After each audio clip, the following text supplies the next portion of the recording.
ជាឲ្យថាតាំងពីវាយក្រុងអង្គរមកនគរខ្មែរមិនដែលមានពលឹងនគរទេតាំងពីតាទសពផ្អែមផ្ដួលត្រកូលវរ្ម័នមកមានរយៈពេល500ឆ្នាំជាងនេះនោះគឺនគរខ្មែរមិនដែលបានរៀបពលឹងនគរទេជាលទ្ធផលគឺនគរវិនិច្ឆ័យម្ដងបន្តិចរហូតដល់ស្ទើរតែបាត់បង់ប្រទេសខ្មែរមួយនេះបើទៅមុខទៀតនគរខ្មែរប្រទេសខ្មែរនៅតែមិនបានចាប់ផ្ដើមរៀបចំពលឹងឲ្យជំទល់ជាតិទេ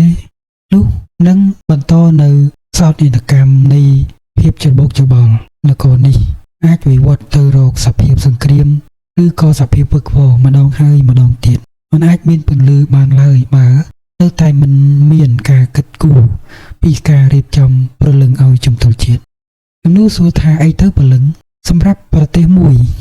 បើមានពលឹងវាធ្វើឲ្យប្រទេសនោះជំទល់ជាតិនោះវាមាំប្រៀបដូចជាមនុស្សយើងដែលមានពលឹងប្រលះក្នុងខ្លួនចឹងធ្វើកិច្ចការអីដើរទៅណាមកណាគឺមានចំហតែបើសិនជាអត់មានពលឹងទេគឺថាប៉ះតែខ្យល់ក៏ដួលដែរបើមនុស្សយើងគេថាអត់មានពលឹងក្នុងខ្លួនគេច្រើនបន្តិចក៏ដួលដែរអញ្ចឹងសម្រាប់នគរក៏ដូចគ្នាបើមានតែជំទល់ទេអត់មានពលឹងទេងាយនឹងត្រូវរលកបោកបក់ដើម្បីផ្ដួលជំទល់ជាតិនឹងជាក់ស្ដែងប្រទេសដែលខ្លាំងមានមិនច្រើនទេ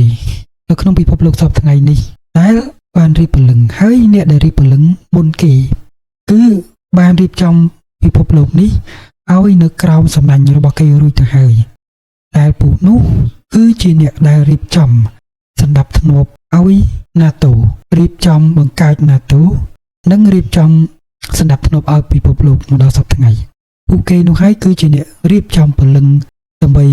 បង្កើតជាសំណាញ់ក្រុងពិភពលោកមកដល់សប្តាហ៍ថ្ងៃបើយើងមើល NATO យើងឃើញតែប្រទេសមួយដាច់ឡើយទេតែបើយើងមើលដល់គ្រឹះរបស់ពិភពលោកអ្នកដែលរៀបចំសណ្ដាប់ធ្នាប់របស់ពិភពលោកយើងនឹងមើលឃើញថាតើស្អីជាអំណាចពិតប្រាកដ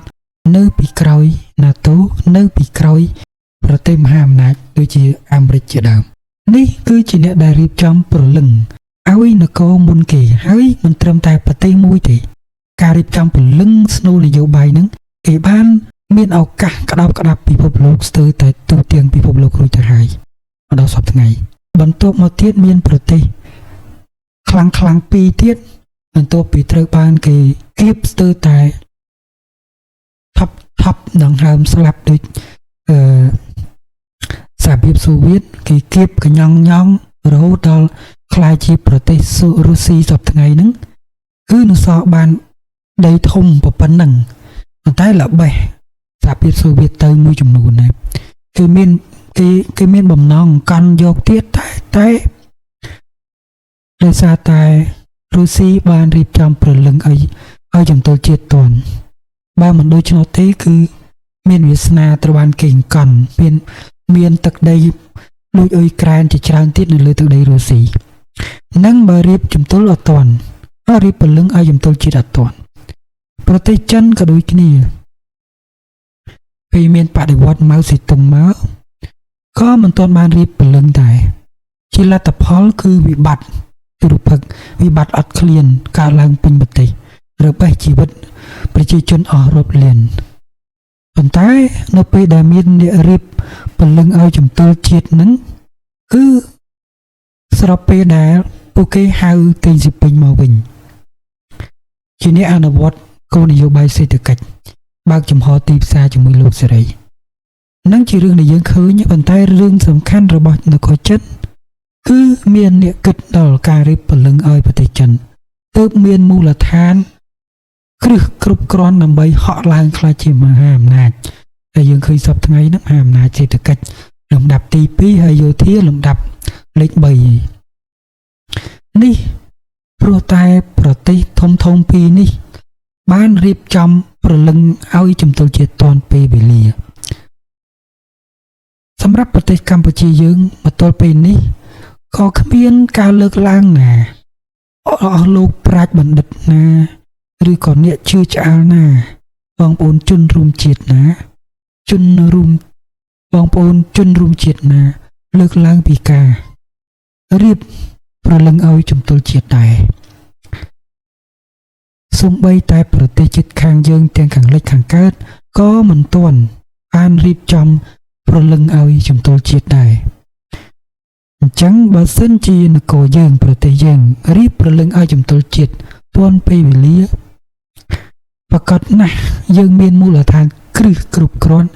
ដើម្បីងើបឡើងក្លាយជាមហាអំណាចនៅក្នុងតំបន់ឡើងវិញដោយសម័យកាលអតីតកាលអញ្ចឹង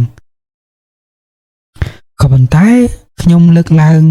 ជាមួយនឹងអតីតកាលនោះមិនមែនសំដៅលើព្រលឹងនគរជាតិព្រលឹងរបស់ជំទល់ជាតិនឹងត្រូវរៀបតាមសម័យកាលអតីតកាលទេព្រលឹងជាតិមួយព្រលឹងជំទល់ជាតិមួយព្រលឹងនគរមួយគឺវាអាចវិវត្តពីបដូររូបរាងក្នុងអំឡុងពេលពី500ឆ្នាំទៅ1000ឆ្នាំប្រហែលជាជិត1000ឆ្នាំមុន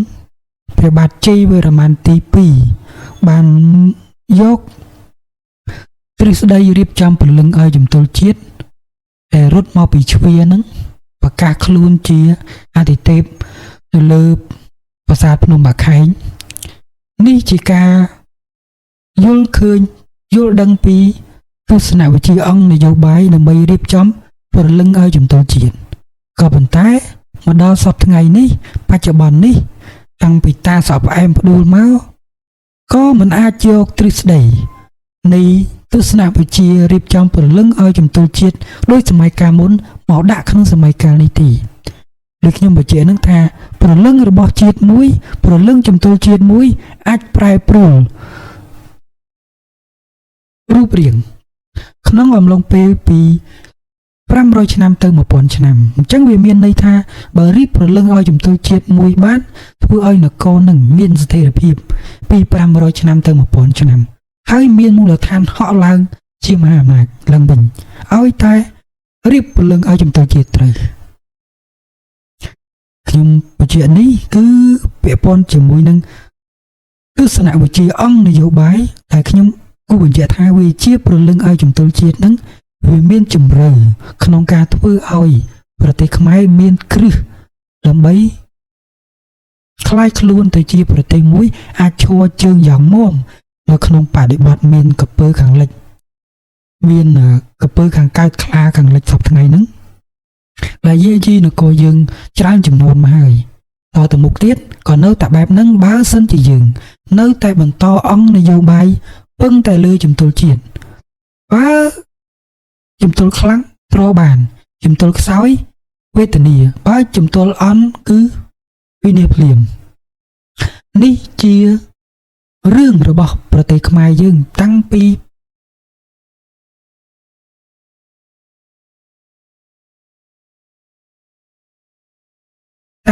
តាសក់ផ្អែមផ្ដួលតកូវរ្ម័នមកគឺរៀបបានតែពាក់កណ្ដាលទេរៀបបានតែជំទល់ជាតិទេវាអត់បានរៀបព្រលឹងទេជាលទ្ធផលបងប្អូនដែលជាស្ដេចគ្នាឯងហ្នឹងកាប់ចាក់គ្នាទៅដើមធ្វើធំហើយលទ្ធផលគឺអស់នគរស្ទើរតែបាត់បង់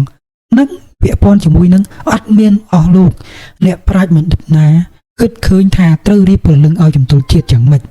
គិតឃើញតែត្រឹមរៀបយ៉ាងម៉េចឲ្យជំទល់នឹងវារឹងវាមាំតែជំទល់មួយជំទល់ជាតិមួយបើអត់មានព្រលឹងទេប្រៀបដូចជាមនុស្សអត់មានព្រលឹងពលះក្នុងខ្លួនអញ្ចឹងងាយគេច្រានឲ្យដួលគេខ្លះខំរៀបឲ្យវាមាំខ្លាំងដែរប៉ុន្តែព្រោះតែអ្នកចិត្តខាងអត់មានកម្លាំងគ្រប់គ្រាន់មកផ្ដួលយើង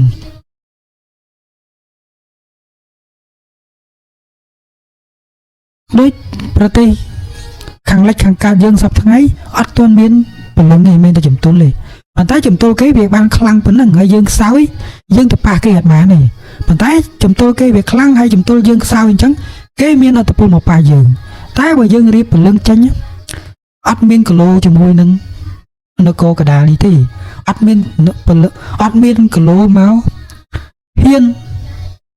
ធ្វើតាមអំពើចិត្តដោយសពថ្ងៃនឹងទេបើយើងរៀបព្រលឹងចេញខ្ញុំបញ្ជាក់ម្ដងទៀតថាព្រលឹងជាតិមួយមករៀបបានមានប្រទេសនឹងវាមានមូលដ្ឋានងើបឡើងខ្លាយជាមហាអំណាចក្នុងតំបន់អ្នកដែលរៀបអានឹងមុនគេរៀបព្រលឹងឲ្យអង្គនយោបាយគេមុនគេគឺម្ចាស់ប្រព័ន្ធហិរញ្ញវត្ថុពិភពលោកសពថ្ងៃ ពួកហ្នឹងអត់ចាញ់មុខទេសូម្បីតែប្រជុំលីបើហៅមេដឹកនាំទាំងអស់ណាទូទៅប្រជុំក៏ពួកហ្នឹងមិនដឹងថាបង្ហាញមុខមាត់ពុតផងអត់ផងយើងមិនដឹងទេព្រោះថាក្នុងហ្នឹងប្រជុំឲ្យមានលេចព័ត៌មានចេញមកក្រៅទេមិនដឹងថាពួកហ្នឹងប្រជុំយ៉ាងម៉េចមានរូបភាពយ៉ាងម៉េចមេដឹកនាំធំជាណាណាជាម្ចាស់អង្គការទូតត្រាពិភពលោកហ្នឹងយើងអត់ដឹងទេយើងដឹងត្រឹមតែពេលមានការប្រជុំមួយឆ្នាំចេញមកវិញគឺអង្គើពេញពិភពលោកមិនដឹងថាគេចង្អុលទៅធ្វើអីខ្លះ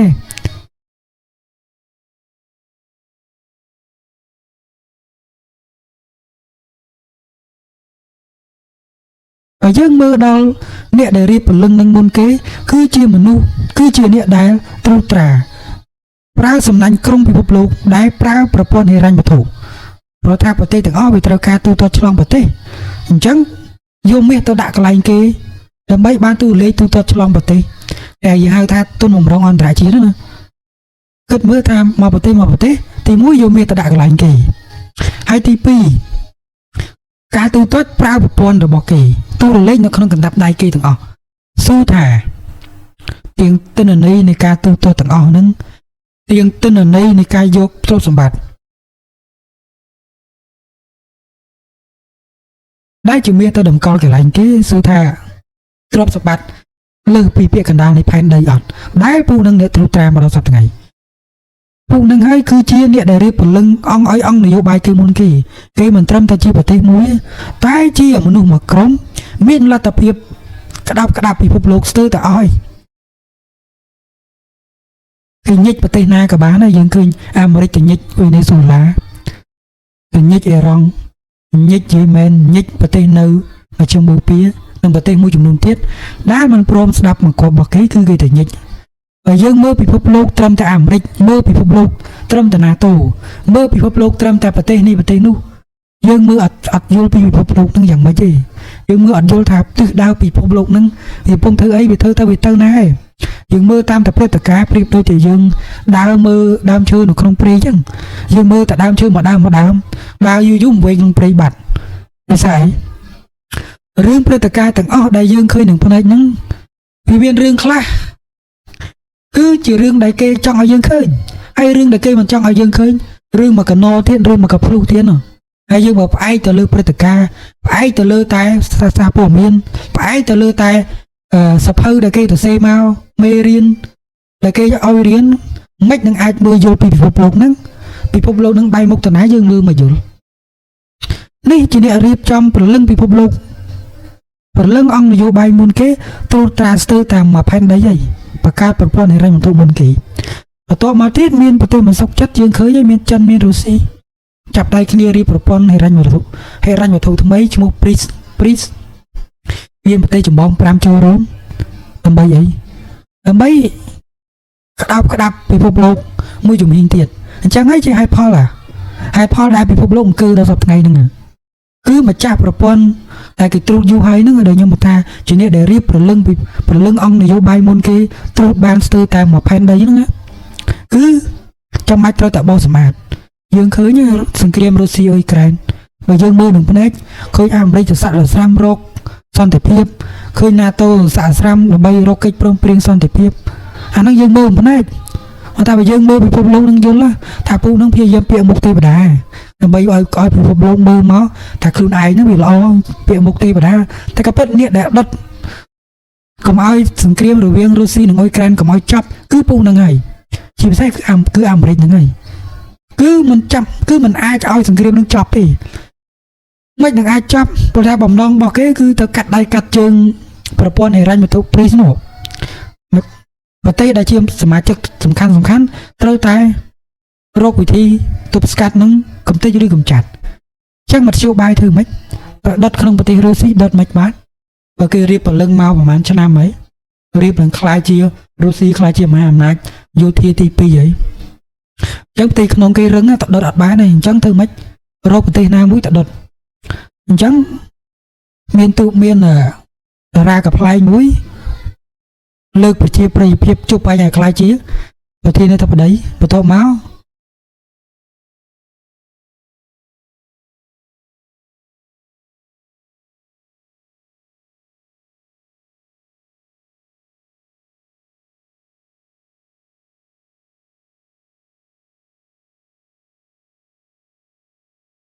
ត្រូវ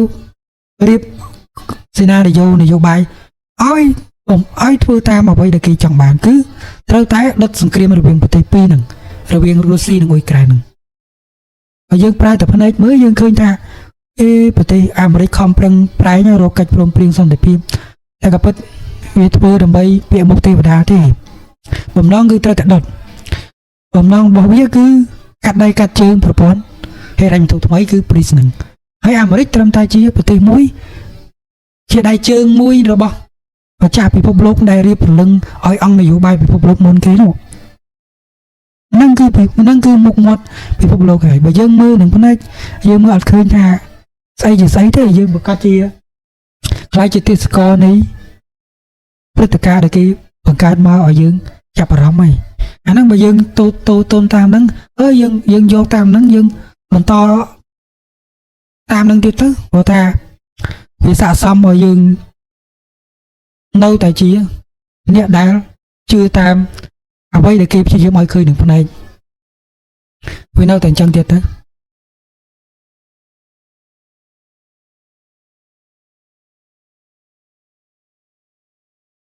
នេះគឺជាអ្នករៀបប្រលឹងឲ្យអង្គនយោបាយគេមុនគេគឺក្តោបស្ទើរតែបានទូទាំងផែនដីក៏ប៉ុន្តែវាល្បេះប្រទេសមួយចំនួនទៀតមានរុស្ស៊ីមានចិនអានឹងល្បេះធំពីប្រទេសហ្នឹងស្ទើរតែធំទឹកដីហើយពីប្រទេសហ្នឹងហើយដែលចាប់ផ្ដើមរៀបប្រលឹងអង្គឲ្យជំទល់ជាតិគេបានមកដល់សប្តាហ៍ថ្ងៃហ្នឹងខ្លាចជាមហាអំណាចអញ្ចឹងសម្រាប់ប្រទេសតូចដូចជាថៃដូចជាវៀតណាមអីអត់ទាន់បានរៀបប្រលឹងទេអញ្ចឹងបើយើងរៀបប្រលឹងបានមុនគឺជាឱកាសដែលខ្មែរអាចងើបឡើងបានហើយអត់នៅក្រោមគំនាបរបស់គេទៀតតែរឿងការរៀបប្រលឹងនេះណាទាមទារឲ្យមេដឹកនាំលះបង់ច្រើនណាហើយតែបើសិនជាឲ្យខ្ញុំថាទៅលើមិនរឿងដែលសំខាន់បែបនេះរឿងដែល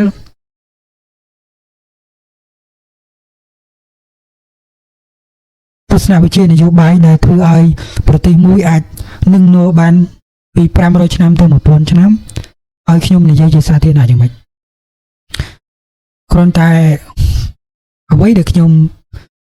មានបំណងនិយាយពេលនេះនឹងគឺដើម្បីពញ្ញា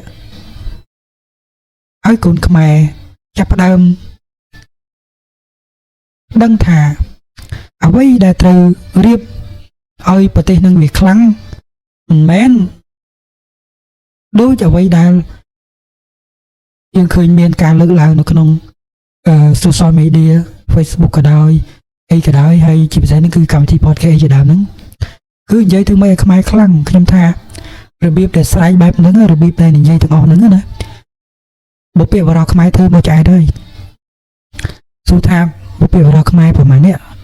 ដែលស្រែកតែពាក្យលីចង់ឃើញឲ្យប្រជាពលរដ្ឋខ្លាំងប្រជាពលរដ្ឋរួបរวมប្រជាពលរដ្ឋសកម្មគឺស្រែកមកច្រើនចំនួនមកហើយតែលទ្ធផលវានៅតែវានេះអញ្ចឹងនិស័យអង្គនយោបាយ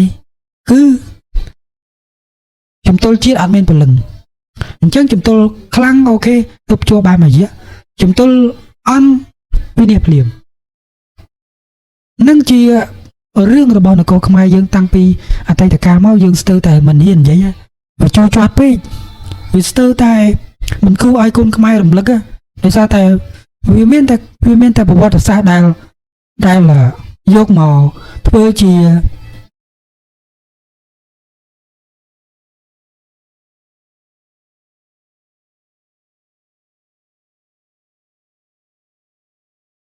មេរៀនប្រវត្តិសាស្ត្រមួយដែលធ្វើឲ្យកូនខ្មែរហ្នឹងមានអារម្មណ៍ថាមានតម្លៃយកមករៀនវាអត់ស្ទើរតែអត់មានព្រោះថាវាវិនិច្ឆ័យចិត្តអស់អញ្ចឹងយកមេរៀនហ្នឹងមករៀនមកអនុវត្តតាមយ៉ាងម៉េចប៉ុន្តែត្រូវយកមេរៀនដែលវិវត្តរោគវិនិច្ឆ័យហ្នឹងមកពិចារណាដែរតែហេតុអីបានវិនិច្ឆ័យឬក៏សម័យកាលហ្នឹងអត់មានអ្នកប្រាជ្ញបណ្ឌិតស្រែកប្រាប់ប្រជាជនទេអត់មានអ្នកប្រាជ្ញបណ្ឌិតនិយាយពីបញ្ហាសង្គមទេវាមានដូចតែសម័យកាលហ្នឹងអញ្ចឹងយើងឃើញហើយអាចារ្យហែមជីវ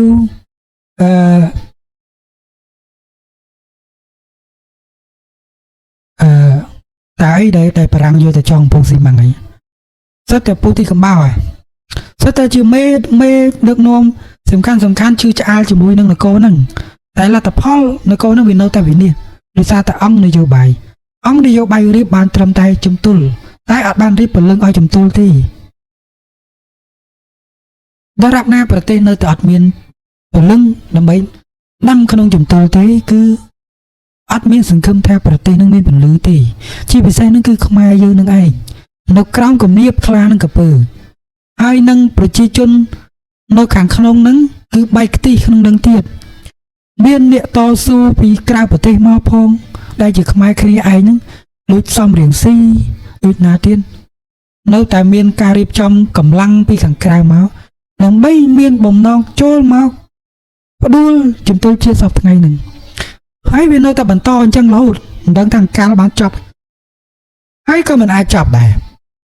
តែបើរៀបពលឹងឲ្យជំទល់ជាតិបានណាវានឹងឲ្យទីលាននៃការចូលរួមទាំងអស់ហ្នឹងខ្លាយជាលំអនៃប្រទេសនឹងវិញមិនមែនជាការប្រជែងគ្នាស្លាប់រស់អញ្ចឹងទេតែជាតួអង្គដែលធ្វើឲ្យនគរហ្នឹងវាលំអដោយស្ទូននយោបាយវាគួរឲ្យកោតគុណវាមិនមែនកាប់ចាក់គ្នាអញ្ចឹងនេះកាប់ចាក់គ្នាតែដើមធ្វើធំប៉ុន្តែវាមិនមែនវាអត់ប្រើលំពេងប្រើដាវប្រើកាភ្លើងវាមិនទាន់ប្រើប៉ុន្តែបំណងគឺកាប់ចាក់គ្នាតែដើមគ្នាធ្វើធំដូចតែមុនដូចជំនាន់មុនអញ្ចឹង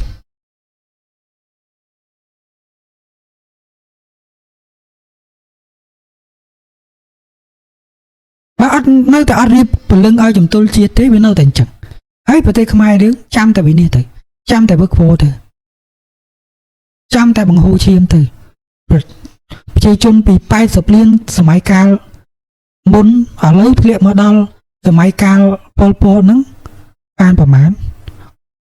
ស្ថិតិដំបូងវាអត់បាន1លានផងទេក្រោយបាយអាប៉តមកគេកាប់សម្លាប់ចិត្តអស់យើងគិតមើលពេលដែលច្បាំងគ្នាពេលខ្លះគេវាយពីខាងលិចផងខាងកើតផងអញ្ចឹងមានតែវីរៈបុរសដែលស្ម័គ្រចិត្តពលីទេដែលទៅបង្ហូរឈាមលទ្ធផលពូនឹងស្លាប់អស់តែពេលពូនឹងស្លាប់អស់អត់មានអ្នកការពារទៀតអញ្ចឹងវានៅតែពូអាពូនឹងអាលើមមកដល់សប្តាហ៍ហ្នឹងយើងរៀបរាប់ទ្រុកពេល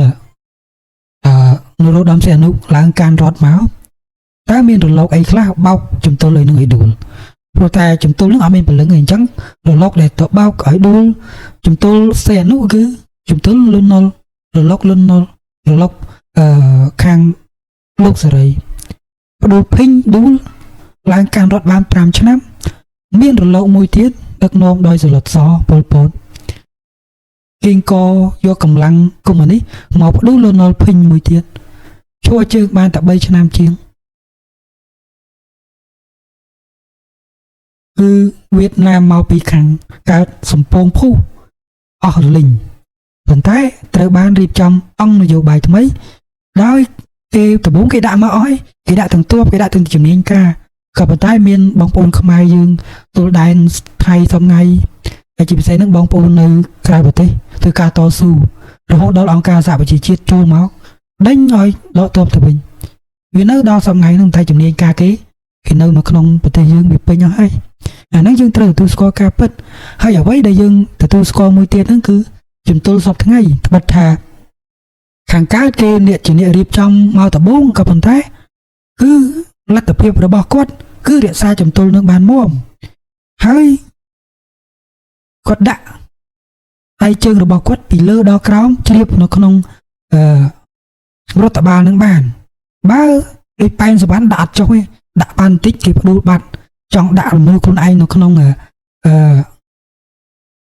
រដ្ឋបាលពីលើដល់ក្រោមដាក់បានប៉ុន្តែជំទល់ជាយើងសប្តាហ៍ថ្ងៃហ្នឹងអាចថាឆ្លាតអញ្ចឹងអាចដាក់មនុស្សរបស់ខ្លួនដាក់រចនាសម្ព័ន្ធរបស់ខ្លួនរដ្ឋបាលពីលើដល់ក្រោមនៅក្នុងកណ្ដាប់ដៃរបស់ខ្លួននេះជាមេដឹកនាំសម័យកាលបច្ចុប្បន្នដែលមានភាពវៃឆ្លាតក្នុងការទ្រសភាពការបានកុំឲ្យមានសង្គ្រាមស៊ីវិលជាង20ឆ្នាំជាងនេះយើងចាត់ទុកថាជាជំទល់មួយដ៏មាំក្នុងរយៈពេលប្រហែលឆ្នាំចុងក្រោយនេះជិត100ឆ្នាំចុងក្រោយនេះអាចថាមាំគូសមហើយ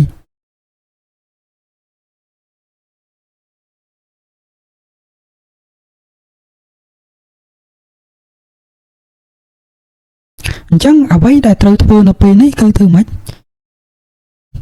ស្រ័យកោកឲ្យប្រជាពលរដ្ឋខ្មែរហ្នឹងខ្លាំងហ៎ស្រ័យកោកឲ្យមានការធ្វើកំណែតម្រង់ហ៎វាកាត់ហ៎សួរថាយើងធ្វើផ្លេសផ្ដាស់ហ៎នយោបាយឈ្នះប្រមូលពូតែមាននិន្នាការផ្ទុយពូដែលគ្មានបំណងមកជួយស្រោចស្រង់នគរដល់កំសត់នេះទេគឺមកដើម្បីបូមយកផលប្រយោជន៍យើងឃើញតែពូប្រឆាំងណាធ្វើដូចស្រឡាញ់ជាតិខ្លាំងណាស់អញ្ចឹងតែដល់ពេលគេឲ្យប្រយោជន៍គឺចូលមកលើពាក្យកណ្ដាលហ្នឹងគេចូលមកធ្វើអីចូលមកយកផលប្រយោជន៍ពីសង្គមហ្នឹងហើយលទ្ធផលនយោបាយឈ្នះត្បិតថាធ្វើឲ្យនគរយើងវាអត់មានសង្គ្រាមក៏ប៉ុន្តែផលអវិជ្ជមានរបស់វាគឺស្មូមពេញប្រទេសស្មូមដែលមានទូនាទីជាមន្ត្រីមានទូនាទីនៅក្នុងស្ថាប័នរាជការជាមន្ត្រីអនុវត្តមន្ត្រីនយោបាយពីលើដល់ក្រោមសម្បូរស្មូមអាហ្នឹងយើងនិយាយទៅឲ្យសច្ចភាពគឺណាក៏មើលឃើញថាវាអញ្ចឹងសង្គមយើងវាអញ្ចឹងស្ថាប័នប៉ូលីសស្ថាប័នអីទៀតស្ថាប័នកយស្ថាប័នពន្ធដារស្ថាប័នអីទៀតសុខាភិបាលស្ថាប័នជលផលស្ថាប័នកសិកម្មស្ថាប័នព្រៃឈើស្ថាប័នរ៉ែស្ថាប័នអីទៀតតើស្ថាប័នមួយណាស្ថាប័នអីទៀតស្ថាប័នសំណង់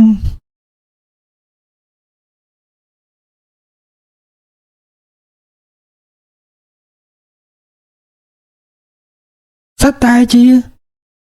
សបោដោយពូស្មូមនៅក្នុងស្ថាប័នហ្នឹងហើយស្មូមហ្នឹងមកបូមយកផលប្រយោជន៍ជាកម្លាំងនៃជាឈាមពីប្រជាពលរដ្ឋអញ្ចឹងលទ្ធផលនគរយើងវារីស្ងួតដល់សប្តាហ៍ថ្ងៃហ្នឹងអញ្ចឹងមិនថាបានមេដឹកនាំយើងចង់បាច់រនៀកបកាយរកលុយមកត្រសភាពការឲ្យជំទល់ជាតិហ្នឹងដល់សប្តាហ៍ថ្ងៃហ្នឹងយើងមិនឃើញទេលេខនវត្រាដូចអុកញ៉ាមួយចំនួនហ្នឹងគឺជាដៃជើងរបស់ជំទល់ជាតិជាងសប្តាហ៍ថ្ងៃដែលមានទូនាទីក្នុងការរកលុយមកត្រសភាពការជាក់ស្ដែងបើមិនធ្វើអញ្ចឹងទេតើមានលុយគ្រប់អត់បើស្ថាប័នជាច្រើនស្មូមបូមយកដាក់កប៉ៅអស់ហើយហ្នឹងអញ្ចឹងលុយប្រមាណហូរចូលចំណូលជាតិអាហ្នឹងវាអញ្ចឹងនិយាយការពិតវាអញ្ចឹង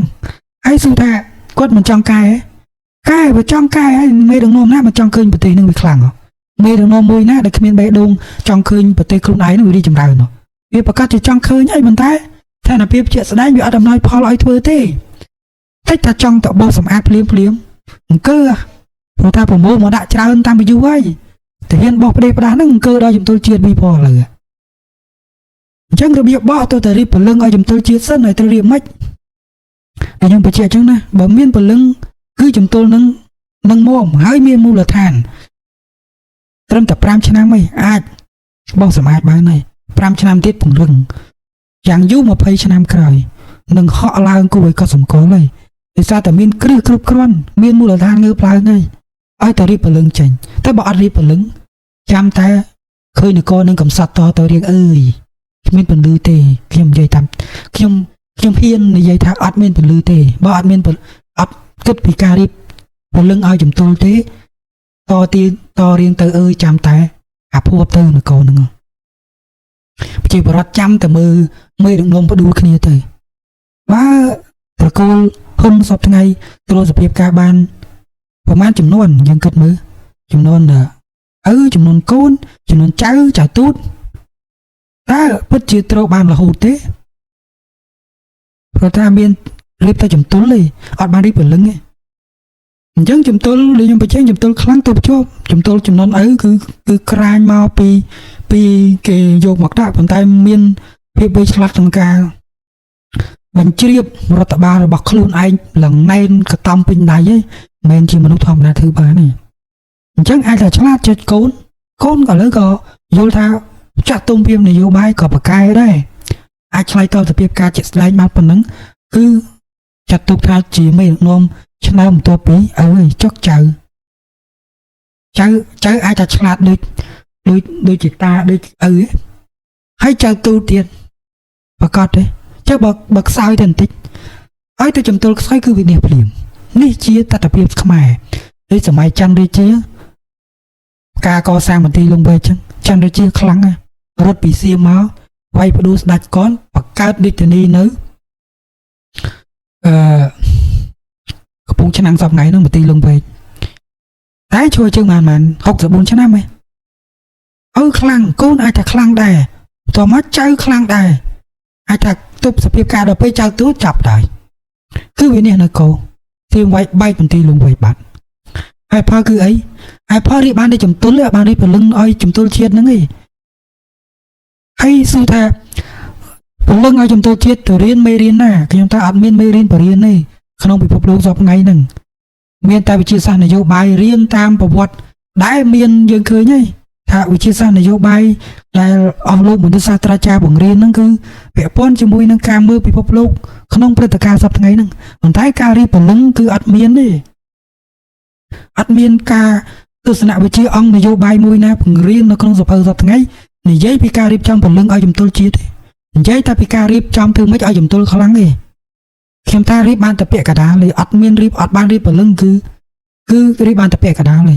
ហើយជំទល់ខ្លាំងគឺទប់ជាប់ជំទល់ខ្សោយវានេះភ្លាមប៉ុន្តែជំទល់ដែលខ្លាំងដែលយើងឃើញខាងលិចខាងកើតគឺខ្លាំងមកច្រើនឆ្នាំមកហើយណាគឺគេមានតែជំទល់អត់មានពលឹងទេហើយយើងជំទល់ក៏ខ្សោយហើយអត់ពលឹងទៀតអញ្ចឹងចាំតែគេច្រើនបន្តិចបោះដៃបោះជើងបាត់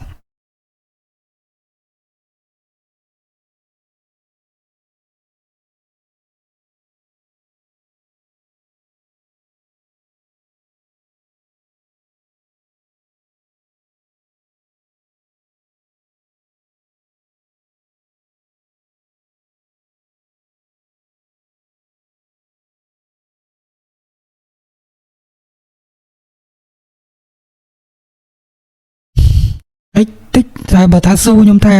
ចូលពលឹងរៀបមិនរឿងដែលធ្វើឲ្យនគរខ្មែរអាចស្ថិរភាពអាចនឹងនោះអាចខ្លាំងបានក្នុងរយៈពេលពី1500ឆ្នាំទៅ1000ឆ្នាំរឿងសំខាន់អញ្ចឹងឲ្យខ្ញុំនិយាយជាសាធារណៈមិនខ្ញុំក៏រំពឹងថានៅក្បែរមេដឹកនាំមានមនុស្សដែលមានគូក្បាលគិតពីការរៀបចំពលឹងឲ្យជំទល់ជាតិដែរតែមកដល់សប្តាហ៍ថ្ងៃនេះវាមិនទាន់ឃើញបើឃើញមើលដឹងហើយប៉ុន្តែប្រើភ្នែកមើលមិនដឹងទេប្រើគូព្រោះថាពលឹងមើលភ្នែកអត់ឃើញទេដោយសារតែមនុស្សសពថ្ងៃមើលតែភ្នែកហ្នឹងហើយបានមិនដឹងថាពលឹងរបស់ជំទល់ជាតិទៅរៀបមិន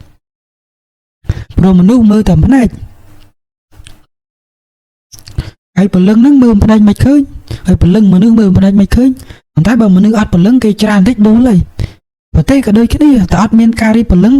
មានតែជំទល់បើជំទល់មមវាទប់ជាប់បានយូរណាតែបើជំទល់ខ្សោយគេច្រើនតិចទៅហើយសប្តាហ៍ថ្ងៃហ្នឹងគឺពិភពលោកហ្នឹងពោពេញតែរឿងច្បុកច្បល់ហើយនិយាយភាសាខ្មែរយើង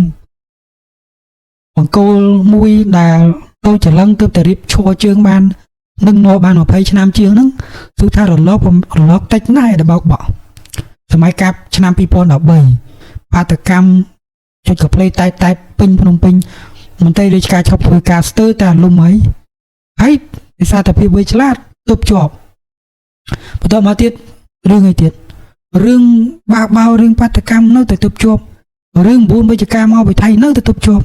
នឹងក្បាលមេដឹកនាំយើងទប់ជាប់ចុះក្បាលមេដឹកនាំទៅក្រោយទៀតបើទប់អត់ជាប់គិតមិនមិនវីវល់ទៀតទេ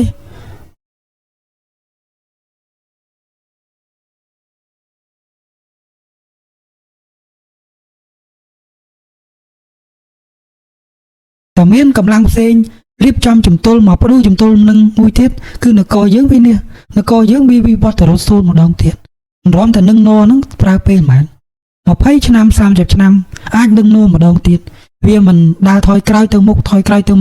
វាទៅមុខលេងរួចវានៅតែវល់ហ្នឹងហើយរកពន្លឺមិនឃើញយូរទៅខ្លាចជាទេសកលរបស់ខាងលិចខាងកើតហ្នឹងឯងគេចង់ឲ្យខាងណាឲ្យអ្នកណាឡើងកាន់រត់ក៏បានវានៅតែអញ្ចឹងបើសិនជាអត់រីបពលឹងឲ្យជំទល់ជាតិយើងខ្ញុំសូមបញ្ចប់ចំណាប់អារម្មណ៍ប៉ុណ្ណឹងអរគុណ